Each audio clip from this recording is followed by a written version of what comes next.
astrology charts, paintings, pounds and pennies, wigs, musical instruments, fireworks, soap, cough mixture, uniforms, fur coats, boxes of buttons, chocolates, photo albums, porcelain teacups and saucers, teddy bears, medical samples, seedlings, weapons, lingerie, fossils, dentures, feathers, gardening tools, books, books, books.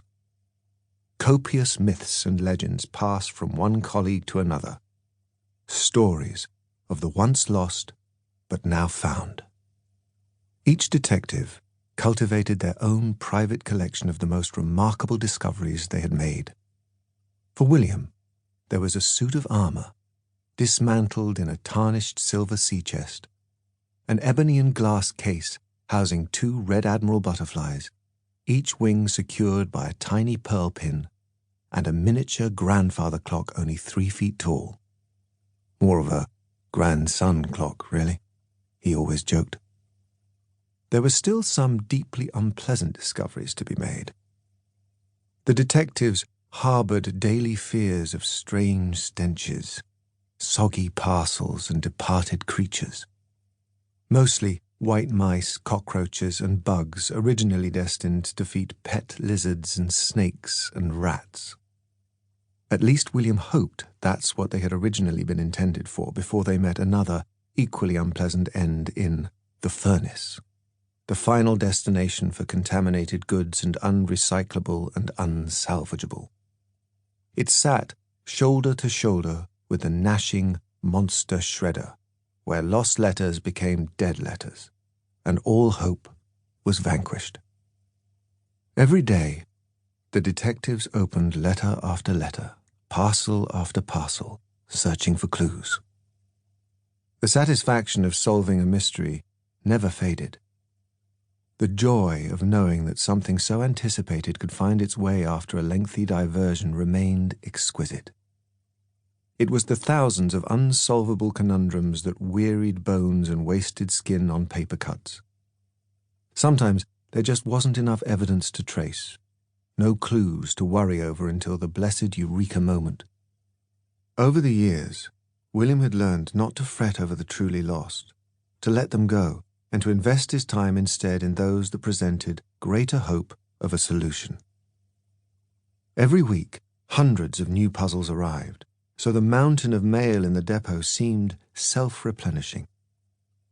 A pessimist could find much to confirm a bleak world view in this museum of missed messages.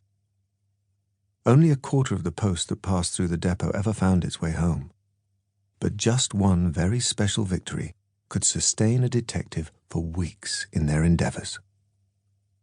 William had recently reunited a battered milk tray chocolate box brimful of wedding photos from 1944 with the bride, Delilah Broccoli. The son of her maid of honor had found them when executing his mother's estate and tried to post the box back to the last known address, but the street, never mind the individual house, no longer existed. When items discovered lost in the post held considerable monetary or sentimental value, or had been missing in action for an exceptionally long time, the letter detectives would courier them to their rightful home rather than send them off in the cavernous postal system once again. A still-breathing tortoise, a crystal chandelier, and a silver pendant hanging from a garland of rubies were among some of the undeliverables William had elevated to his personal care. In some very exceptional cases, the letter detectives went one step further and delivered items in person, out of fear that something so precious may become lost once again.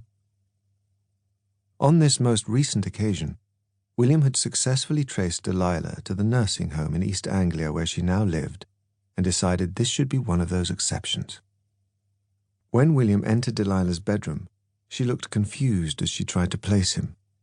"We haven't met before, Mrs. Broccoli," he reassured her.